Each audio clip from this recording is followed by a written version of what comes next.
Black and Powerful is brought to you by the Black McDonald's Operators Association. A fierce advocate for families and children, motivated by her upbringing and kindness. A trailblazer breaking barriers from corporate America to nonprofits.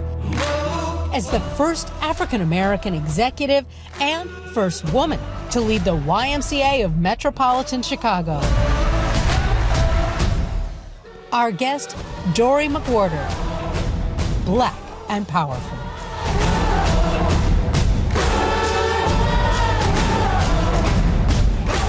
All right, Dorri McWhorter, what a pleasure to have you here, President and CEO of the YMCA, Metropolitan Chicago. Congratulations. Thank you. And this is something that has been in the making for, I'm sure, many months. They did a national search to find the new head of this organization. They looked far and wide, and they chose you, who had been the head of the YWCA for many years. You know, why do you think this makes so much sense for the organization, for the families of Chicago? Well, I'm just so honored to have the opportunity to be in this role. For me, it made a lot of sense because it was an opportunity to grow my impact, and I was happy that the leaders, the board of the YMCA of Metropolitan Chicago wanted someone who knew the community well and that could continue to grow our work. And especially at this time, my goodness, the last year and a half, the families around the world, but families here in Chicago we know have been struggling and leaning on organizations like the YWCA and the YMCA. Tell us what it's been like to be in this role and to know there's so much more need. What you've been doing to try and help. I know your focus is young people, but of course if you're going to help the young people, you have to help the whole family.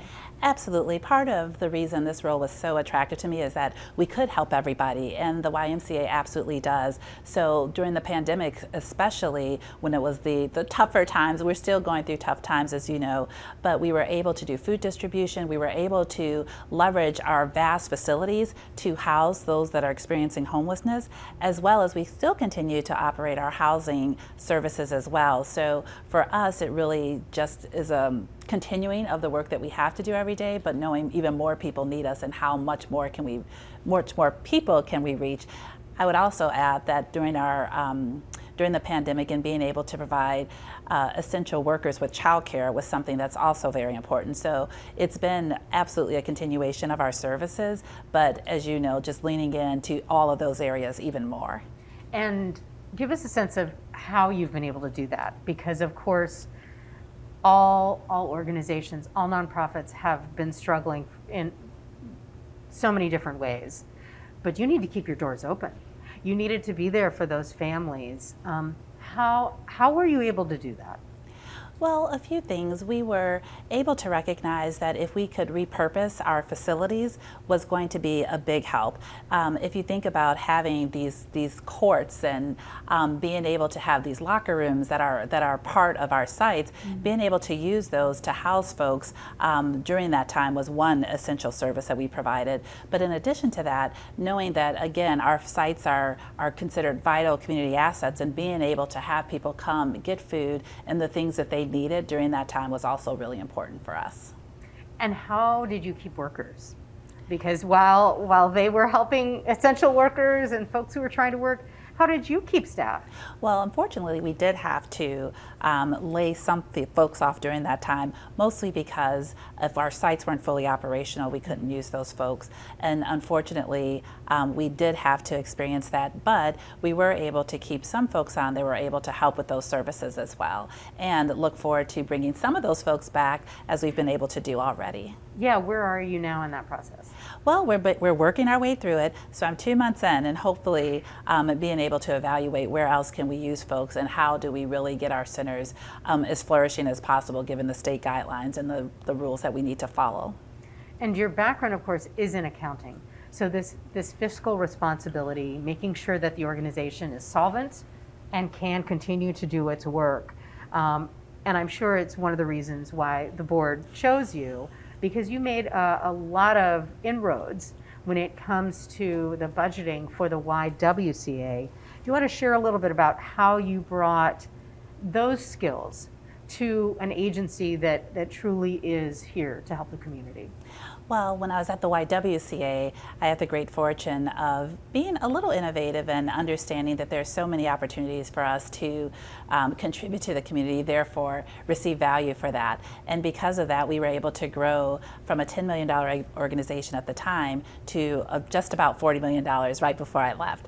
And with the YMCA, I was really happy that there were so many tools that I felt we could work with to be able to not only create a great, impactful organization, but one that could sustain and be there for when people need us. And so we're going through that process right now of understanding what are the opportunities for us to truly contribute to the community, as well as be able to provide resources to do that. And that's something that we will continue to look at every single day, but really take advantage of, whether it's our memberships and folks recognizing that when they do come to the YMCA, that not only are their memberships paying for the services they receive, but those memberships also help us provide additional services for those who can't afford them, as well as being able to access different government grants. The fortunate thing is because our services are so broad and comprehensive that we're able to lean into different areas to receive funding to do our work. And one of the things you added was, what is it, merchandising? Online, merchandising, mobile? Well, yes. Yeah. So at the YWCA, we launched the Y Shop, which is an e-commerce platform. And so definitely look forward to understanding what opportunities we have to do different things and access different resources here at the YMCA as well. And do you think that with all that we've been through this last year and a half, perhaps where everyone is felt maybe more connected to this kind of humanity, people are always wondering, what can I do? What can I do to help? The Y, both Ys, and now your YMCA, is an opportunity to help, because you mentioned there are memberships, there's some merchandising, there's grants, but there's still a lot of folks who can't afford to do that, and a lot of folks who need this help. What would you say to those who maybe weren't involved with a Y before? I'm really hoping that people recognize the value of participating at a YMCA, either virtually, as we're expanding our virtual offerings, as well as in person. What I recognized during the pandemic, as you mentioned, Leah, that I'm hopeful that people really have tuned in to their humanity a little more, because I know that so many of us experienced loss in so many different ways, even as we see folks struggling with mental health now, that people are getting more active. I won't say we're coming out of the pandemic, but getting more active and understanding where they're going to spend their time and how they spend their time.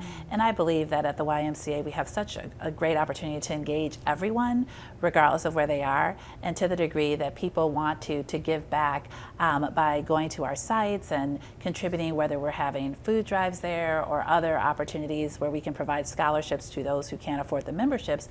But I also think it's important that people see our sites as a place that they can just go connect and belong, because I think that that's part of the service we provide, is having people know that you can be in community when you go to a YMCA, regardless of the community that it's in. And I think that's going to be so important as people look to re-engage in society, regardless of what that looks like. And I want us to recognize that we can be that second space. If home is the first place where people have spent the last 18 months, then I want people to come out to a YMCA, find belonging, find community, find well-being, and also be able to give back. And people may not realize that you started out as an accountant, your bachelor's, your master's in accounting, a brilliant financial mind, clearly in the private sector, but then you've always had a hand, right? You've always had a hand in the nonprofit world, whether it was being on a board or volunteering. You always had kind of that balance. One of my mentors calls it not balance, but she calls it harmony. Yeah. Right? To have purpose. Right. Why was that so important to you, no matter what you did? It's interesting. For me, I feel that what we do is sort of the way we show up and contribute to the world. So I happen to be good at math, and so was able to contribute my accounting skills in the private sector. But at the same time, I recognize that there's such an opportunity to help people in different ways, and chose to volunteer and either be on boards of nonprofits, as well as I remember back in the late 1900s when I started my career, and would volunteer during volunteer tax assistance programs, because again, people didn't need to pay, which would have been very simple returns at the time. That's more money out of their pocket. So I found by just supporting even that process was a way for me to help people. You know, I think I've evolved over the years that I recognize, regardless sort of where you sit, that there's an opportunity to be supportive and help people, whether it's in my corporate life or directly with an organization who at least has a mission to do good, that we could just all contribute in so many different ways. And where did that come from for you? You know, I don't know. So many people talk about that aha moment where they decided to go live a more purposeful life. I think for me, it's just being in recognizing that this has always been who I am, whether it was because the knowing that my mom and her siblings grew up in Robert Taylor homes, and that I could go to Head Start and access, you know, great education at an early age, and then, as you mentioned, get my accounting degree and then get my MBA. I think I just have a sense of anything's possible for people, and so if I can help remove some of the barriers and challenges, why not? And so I think part of it is just ingrained, because even along the way from my earliest memory, I never felt that I was disadvantaged or marginalized, whatever we use to describe people that don't got no money now, you know. But I never felt that. I knew I was loved and supported, and so I'm like, wow, if I can go through life, you know, now stepping back and say, okay, yeah, we may not have had a lot of money here, and yes, my parents experienced this or that, but if I can do the things that I decided that I wanted to do, then I know others can too. So why not make it a little easier for them? And so I think that's where at least my motivation comes from, or my inspiration really, that I really believe in the possibilities of people, and who am I to dictate what people can and can't do? So why not make it as easy for folks as possible? And you mentioned Head Start, that you and your sister, right? Yep. That your mom obviously was a force, clearly, right? She raised two beautiful women, strong, Black and powerful women, but also saw, you know, the need maybe to go out of her comfort zone to make sure you all had the resources and support that you needed. I know you were very young at the time, but how did she reflect on that, and how did that affect what you did moving forward? It's interesting as I look back, and because my mom would have been, you know, 20 years younger than me at the time, right? And my sister 18 years younger than her. And so to have two young girls and decide to move us to Wisconsin, where then of course we go to Head Start and enroll us in those types of programs at the time, I look back at it now and I'm like, wow, that was not only courageous, but she really did do her best, and along with my father, to make sure that we had opportunities. And I feel so often that we assume that we know what people are experiencing, and so and make judgments about them. And you know, she went on and she got. I remember her data entry certificate or whatever that was at the time, so that she could be able to do, you know, data entry and things like that, and continue to better herself too. And then my dad went to work at the factories in Racine, and so I just feel that there's so much opportunity that people have, and so much desire that they have, and we just need to not judge that so much and just support people as much as we can along the way. So was, I know Head Start's for really little kids, but was that when you kind of first got a taste of, you know, this nonprofit world and, you know, support that wasn't just your family, that, you know, there could be teachers and counselors and coaches and people, mentors in your life? Did you find that at some of these other organizations and agencies when you were in Wisconsin? Well, I think, you know, as I look back, I definitely took advantage of opportunities. For example, being in Inroads, which at the time provided internships during my college years. So I was able to get internships and experience the workforce in a different way earlier on.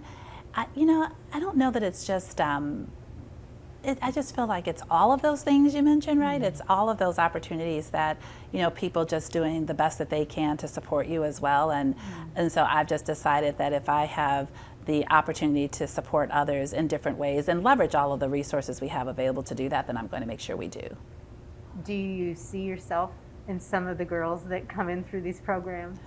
I'm like, they are so amazing. I wish I was that amazing at that age. They're so knowledgeable, so self-aware and other-aware that, the youth that we see coming through our doors, I just hate to think that we talk about them in marginalized ways because they're so capable and so powerful, and I just look to them to really be all that they can be, because I hope that with each generation it gets better and a little easier to some degree. So I hope that they are.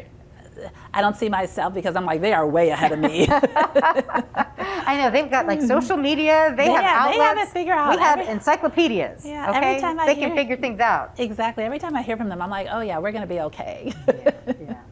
Yeah. And I'm also thinking of why we're doing this series, Black and Powerful, because you also not only are helping to offer the support and this network to the families here in Chicago, but you also have a unique position in that you have the ear of other executives in this city and across this country. Tell me about how you've been really vocal about that, about changing that perception of not putting, like you said, folks, whatever you want to call them now, the disenfranchised, folks who don't have money, but folks who are struggling and want the same things, but to not put them in a box. Tell me about how you've been using your voice to change that perception. Well, I'm fortunate that I get to, because of my accounting background, I get to sit on other corporate boards, and because of that, do have relationships with other executives, and often use those relationships to remind people that we have an opportunity, even in our four walls, even in corporate, to create experiences for those. Because I always say that, people will come volunteer to the community, but won't necessarily bring the community into their four walls. And so how can we create workplaces and workspaces that are acknowledged that people have had struggles, that acknowledge that we may need to think about things a little differently. We may need to provide childcare and other resources and transportation and other things that we take for granted if we truly want to change the community. We can't just go out and say, what can we do for you? Well, if you're going to bring folks in by giving them jobs and other opportunities, how can you create a different environment that probably wasn't created with them in mind in the first place? And so I like to use the platform that I do get by being at different levels in corporate America to just remind folks that I do think want to do good, but don't know how to do it and don't recognize that by changing our processes a little more, like uncheck the box from if someone had a criminal record or a felony, uncheck the box, right, or remove the box, things like that I think can support even thinking through previous wage history for women and how that can, for women and people of color, how that can continue to perpetuate salary discrepancies or disparities. And so I just think that there's so much that we could do within corporate America, because corporate America is part of society, than just go do community service. Right, and that's the opportunity. They have the power to create opportunity. Absolutely, and use the tools that we have, and all the tools don't necessarily look like go painting a wall. Nothing wrong with going to paint a wall, but when you have the tools and resources to hire people and absolutely transform their lives, that's something that should also be considered a tool. Young people who may be looking at you and your beautiful fuchsia Maria Pinto may wonder if you've had struggle, may wonder if you've experienced some of the challenge and maybe inner doubt that they are dealing with. What can you say? What do you want to share about how you have become Black and powerful? The human experience is just ripe with struggle, right? We could put different labels on it. things don't always turn out our way. People don't always treat us well. People don't always see all the beauty and the power that we bring in any moment. And I would just say to young people that no one has figured it out at all, ever. And so to the degree that they could just find that inner persistence to just keep going, I guarantee you that there will be another side to that. I know personally I've had, domestic situations and other events that I did not or would not prefer for anybody, but recognizing that we can always get on the other side of these things and that there's opportunity to do that, I think is so important. And so that's not something that's going to come up in a casual conversation. Sure. As you are talking about what you're going to do next for this organization, what you're doing to help families, and that's why we're having this little this conversation that goes a little deeper, because people may think that, well, she's been on boards, she's an accountant, she was in corporate America. This is just another title. Is it just another title? No, it's so much more than that. I mean, I think that we all have such an opportunity to impact the lives of everyone around us, and it could be as small as just your cute mate, your neighbor, walking the dog, whatever the case may be. I just think that we all have such an opportunity to really support other humans. I always say that, we don't have to do good in a big way, that doing good is just creating a better human experience from wherever we are. And that, that could be as simple as being kind to someone who's just, that you don't know what kind of day they're having, or deciding to go change the world like I'm on the mission to do. But I just don't want us to take for granted the small acts as well as the big acts, because every interaction matters, right? Every interaction could make someone's day. Every interaction could ruin someone's day too, right? And so to the degree that we could just, choose in that moment that we're going to create a better experience for that person, I just think it's so important. I just think that, we don't have to pretend like we're all superheroes, even though I got a Wonder Woman tattoo. I do know that I'm not a superhero. However, I think it's a mentality that you just treat people well, period. And certainly from your experiences when you were a young person, you had people in your life who were there for you, cheering you on, supported you, or said, "That's a good thing you're good at math. It's gonna be helpful for you."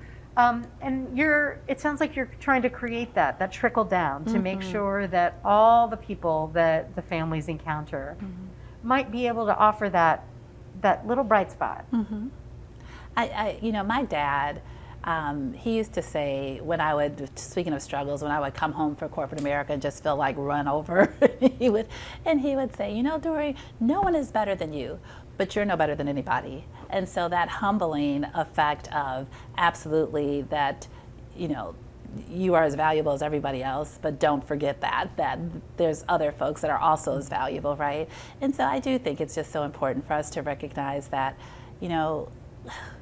it really, we've made it so difficult as humans, but it really is just that simple, that we could really do so much good just by supporting each other in the smallest ways. One of the things that I used to appreciate, particularly working at the YMCA, is that, when the women would help each other and tell each other about whether it was a sale at the grocery store or someplace that they could, get a free haircut or anything, and that type of support and just willingness to say, I got you, is, I think, something that we need to do more for everyone. Exactly, fellowship, just building community wherever we are. Now, I know about the Wonder Woman stance. I know about that. Before you go into a meeting, before you go into a tough discussion, putting your hands on your hips. But you also do have the superpower. Yeah. Now, yeah. It's mostly for my confidence, but don't make me show you. And so you have this Wonder Woman tattoo on your hand so that you can see it, so that you are reminded. Exactly. Why did you do that? Well, so that I could see it and be reminded. Sometimes we need just those reminders that we got this, right? And so, you can't walk around like this all day when your arms get tired and people start to question your sanity.